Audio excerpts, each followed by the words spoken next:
Ooh. Guys, how have you enjoyed? I'm shaking right now. How have you guys enjoyed the gimbal?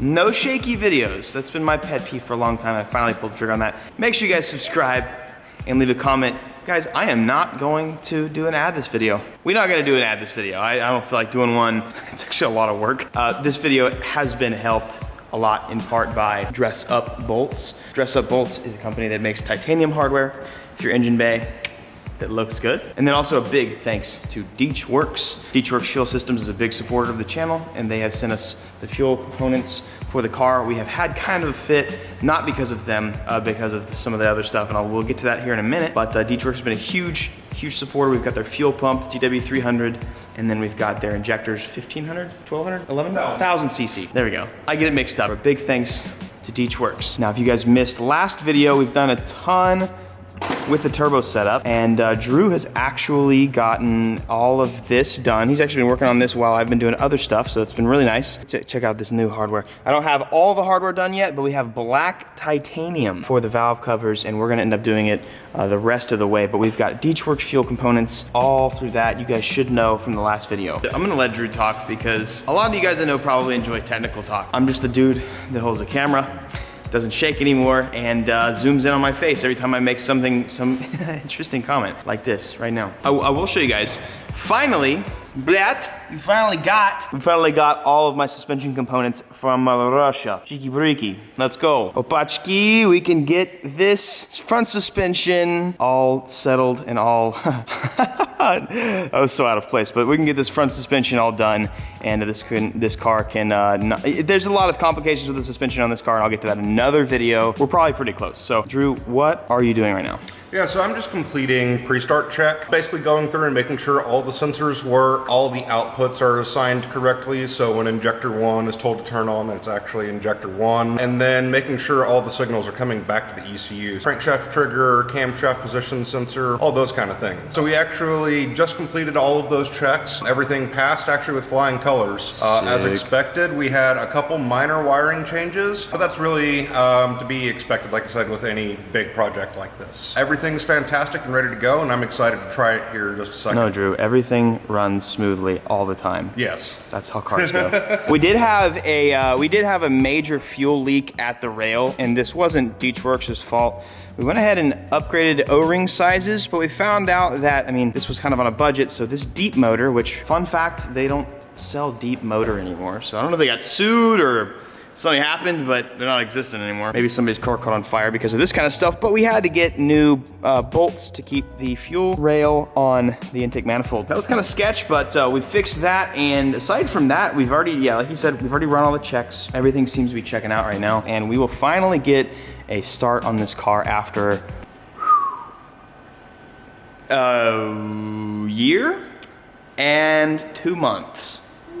This car's not running a year and 2 months. So what are you having to do to trigger the fuel pump right now? Yeah, so I just tied into the factory harness, just jumped over with 12 volt power. I was getting the ground to the fuel pump relay, but I wasn't getting the voltage to it, so I just jumpered that for right now. And we've got no leaks. You hear that? I hear fuel running, baby. I hear fuel running, boys. You got any other checks to do before we get? No, I do not. Change the injector sizing real quick. We got 1000 cc injectors. Yes, sir. We got a one hella flocked dash. You guys want to see that? Woo! I did that off camera. That's really not a very exciting thing to watch, but flock dash is life. All the fuel tables look okay to start. All right.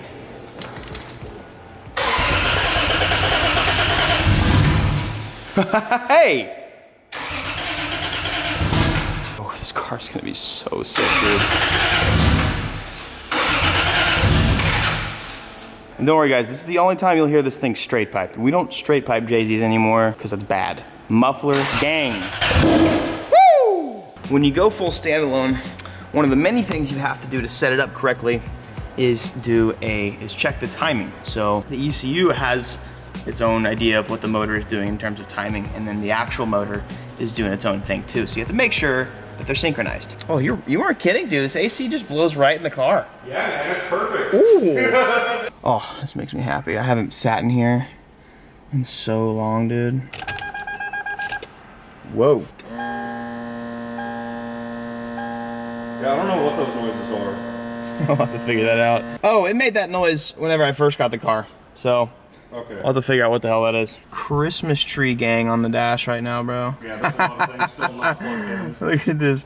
Look at that. I've also got a BRZ LSD coming. So this car will have a full LSD. It's gonna be fun. Okay, try to start again. Press start? Okay. I've got the injector turned off. That'll do it. That'll do it.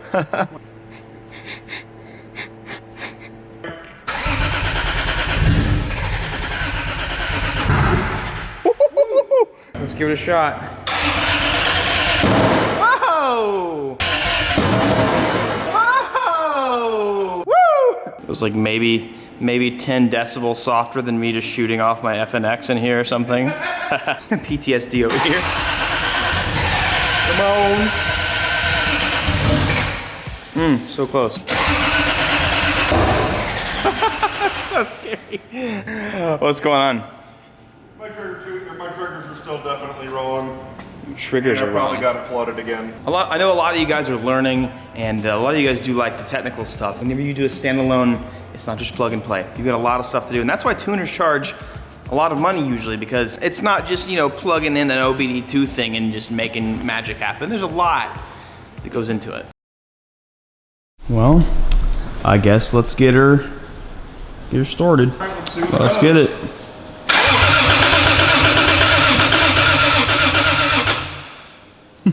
What's different?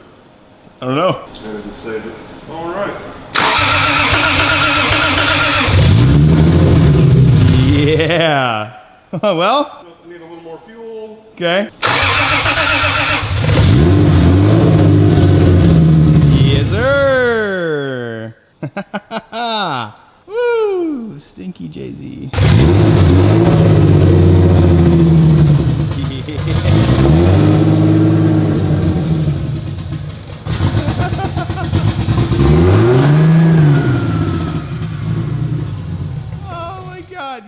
Wow, that's so awesome. That's so exciting. Man, I haven't heard this thing run in so long. And when it did run, it had a stock exhaust on it, so it sounded like crap anyways.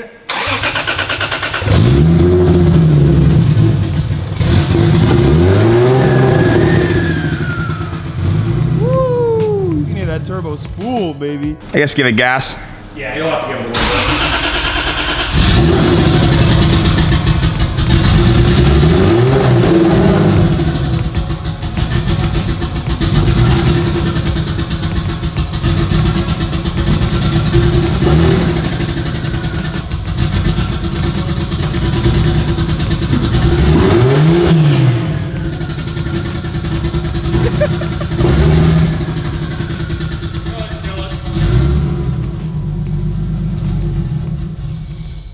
Well, it wanted to run. Yeah, we have an intermittent miss we need to get figured out. Okay. Stinks. It smells. Go ahead and try to start it again. Okay.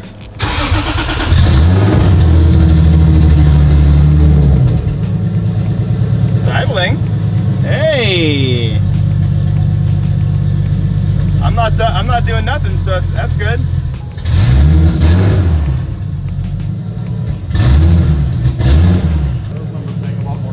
All right. I'm so happy that this car is idling. I know you guys probably are too. We've got a good amount to still do, and we're gonna get that. We're gonna start tackling it this video, but we are this close, guys. This close to ripping with this car. Look at that. Look at that.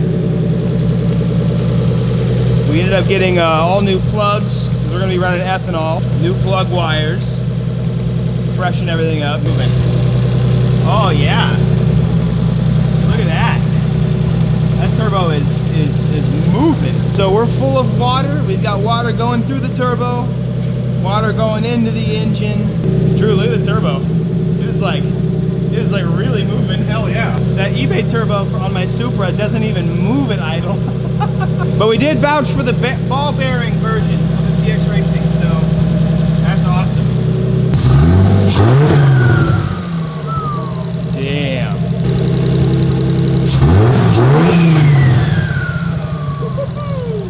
Look at that. Ooh, we are just spinning. Hopefully it stays spinning like that. So the other day, what was the problem? So I just had some of the triggers incorrect. The crankshaft position sensor can be set to trigger off essentially the leading edge or the trailing edge of each individual tooth on the wheel. And so I had it set to falling, meaning it's looking for the trailing edge of the tooth, and it actually needed to be set to rising. So as soon as I got that set, I got the good cam sync position tooth, and it started right up. Hell yeah. So what's so next step? What's now? Get it to idle better, go ahead and get boost control figured out, intercooler tubing, all that fab work finished up, and then we're ready for tuning. We are now getting started on a little bit of the exhaust. I've vowed to never straight pipe a 2JZ or any JZ car again. They do get obnoxious. Unless it's a drift car and it's revving at 12,000 RPMs, it really is one of the most annoying sounds ever. It doesn't sound good, and you're wrong if you argue with me. But we are getting okay, so this is a CX Racing kit, so it came with the downpipe, which surprisingly fits, and a mid-pipe. What we're gonna be doing is modifying the mid-pipe and just welding a muffler to the mid-pipe. I've had this muffler lying around for forever. I really wanted to put it on my 1JZ SC300. I never did. I should have. But we are cutting into this. I hope it's the right end. Well, we're about to find out. Did the mid-pipe actually fit? Yeah, pretty good. About as good as I expect a CX Racing product to fit. And then for the rest of the fab, we're not going to finish the exhaust today, but we're going to go from a 3-inch, we're going to get a 3 to 4 inch reducer, and we're going to have a 4-inch exit because JZs at some point need to have a 4-inch exhaust. And then we're going to do a downturn, which is going to be really cool. Downturns are interesting, one, because they look cool and you can do really sick pie cuts, but it actually directs the sound to the ground or wherever you want it, and so it also like makes it a little bit less obnoxious. The engine bay in this car is gonna be really cool. Drew's gonna do a bunch of pie cuts. We're gonna do a stainless steel 3 to 3.5 inch pie cuts for the intercooler, and then he's gonna, obviously we're gonna mount the intercooler, remount the bumper and stuff, and it's gonna look so sick. It is about time that I do ask. If we've got any guys out there that can give us a good deal or sponsor for a welding system. I wouldn't have asked before because I'm not good at welding, but Drew works here now. It'd be really sick if we could get a nice HIG welder here in the shop for all the really cool stuff that we're gonna be doing here on out. This one's working for us, but I need something to be able to weld, let's say like intercooler cores and like very specific, much harder to do stuff. So this Amazon one has been okay, good for learning, but we need a better one.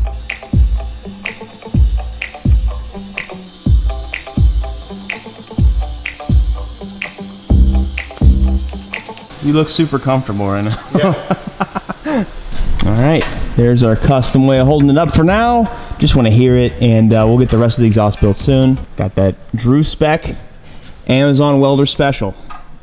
Still blows my mind. Later. Okay, you wanna give it a go? I want to hear it. Oh, yeah, I'll be outside. I was doing some ad stuff inside, and I heard Drew revving from in here. He was getting some tuning stuff done. Fuel pump's all good, and I'm super jacked up on caffeine right now, so I'm about to be really excited. Two-step. Better, yep. Oh. I do not have two-step. Did the muffler seem to do much? It's a little different. I don't know if it's quieter. Okay. All right, it's fine. It's certainly different. Let's go, baby. Oh, yeah. Oh, yeah. That was awesome. One more time.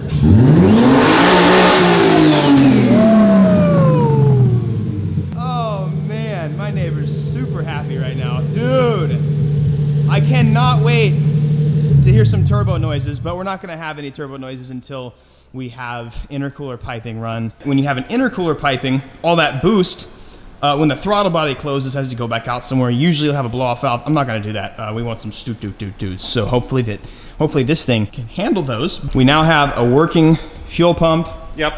Everything is... Tax working, fuel pump's working. Oh yeah. Every available output that's assigned is working. Let's go. And fan is working too? So I don't know on that. I think it's controlled by the factory ECU. I haven't been able to confirm that yet. It's been a long time since I've talked to Cam at Tweaked, so I think he did mention that. Well, so I've got the pinout that he provided with the harness, and it's actually not on the standalone control. Okay. So I'm hoping it's controlled by the stock ECU, because if not, it's not controlled by anything. Okay. So I'm gonna rev from inside the car a couple times, because I need to see it. I need to feel it.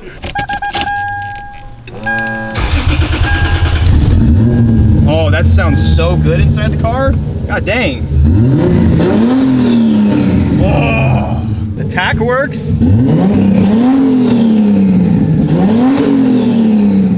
I can't wait for two-step. This thing with a downturn is gonna sound mad. Nice. Sick job, Drew. It idles great. It honestly, if it had the intercooler on it right now, it could drive. So exciting. And then we also finally have all of we have this, like we mentioned in the beginning of the video, so we've got some suspension components we've got to get done first. I need to spend a good amount of time aligning the rear. I did actually do some more. I need to give it a little bit less negative camber, but we're pretty close. We're pretty close. We're literally just right there. The rest of all this stuff is literally just, you know, tiny stuff to button up, making the engine bay look a little bit nicer. So we'll get to that next video. I'm so amped, guys. That's the first time it's really run in like a year, right? This is the first time it's run since July of 2020. Oh, wow. So I'm very excited. I got the Jimmy Oaks thing right. Guys, I am this close to finally having some real driving content and some real stuff here pretty soon. I am so ready for that. I know I've taken a lot on my plate this year and invested into a lot of different projects and a lot of cool cars, and thanks to Drew, we've been able to do a lot of this and knock a lot of it out. To be completely honest, if I didn't have Drew, I don't think I would have gotten this done. I would have had to, you know, send it to a shop or something, just because it's such tedious stuff. We love Drew. He has done an amazing job here, and I'd like to keep him forever. So as long as you guys keep watching our videos and supporting us and supporting our supporters, we can make it happen. Second this thing is ready to move under its own weight, this thing better be ready to do a massive burnout, because I'm doing it. I'm doing a fattest burnout. I'm doing a big fatty. I'm really genuinely amped up that we are getting stuff done. You guys have probably noticed that we have the Civic on the lift. That is next on the agenda. And then going over here, we've got my Evo 8 on this lift. That is next on the agenda after that. I've got a 2JZ to transform to put into my Mark III Supra. And we're finally about to get done with this one. So really soon here, I should have a bunch of running fast cars. This car is going to take a while, but I at least want to get the 4G in it. I want to finally start getting some driving content for myself, honestly, not just for you guys, not just for the views, but I need to get back out there. I've been so used to just working and building cars that I've almost like lost my spark for enjoying cars and any sort of motorsports. So I'd like to get that back. Every day I make a video, I give you guys daily advice at the end. And this kind of goes along with something I've said pretty recently, but I actually really liked the way that this one was said. I found it on Instagram, and I can't remember what page it was. Dr. James Dinnick, I don't know. We need to stop glamorizing overworking. I said this pretty recently. The absence of sleep, a good diet, exercise, relaxation, and time with friends and family is not something to be applauded. I said this like maybe 2 videos ago, something similar. Too many people wear their burnout as a badge of honor, and it needs to change. It's good to work hard. It's really good, and you can get a lot of great things from it, but you gotta ask yourself, what are you neglecting in your life by overworking? We also really should stop glorifying the overworking in this culture. Overworking can be addicting, and sometimes people get so addicted to putting hours into the day that they just neglect everything else in their life. Money's not gonna be very good when you're dead at 40. Take in everything great going on in your life, and definitely keep grinding and do your best, but don't glamour, don't glorify that honestly toxic culture of overworking. It's good. I work a lot. I do. I work a lot. So does my wife. We both do it. And it brings great things, but just be careful with what you're doing. Guys, have an amazing day, and I will catch you guys next video, whatever it might be. If it's not me ripping the IS300, it's probably gonna be me doing something or ripping in the Civic or something else. And I also have a new car for you guys. We have a giveaway starting October 1st, so get ready to have comfortable merchandise again. This is gonna be part of the drop. Have an amazing day. Peace. Hey, I got you like this microphone? Actually, it's not my new microphone. I've had this since I used to vlog with TJ and stuff. This is crazy. Anyways, there's 2 videos for you guys to watch. I'm getting distracted on my own outro. Watch those 2 videos and subscribe, turn the notifications on, and have a good day. Bye.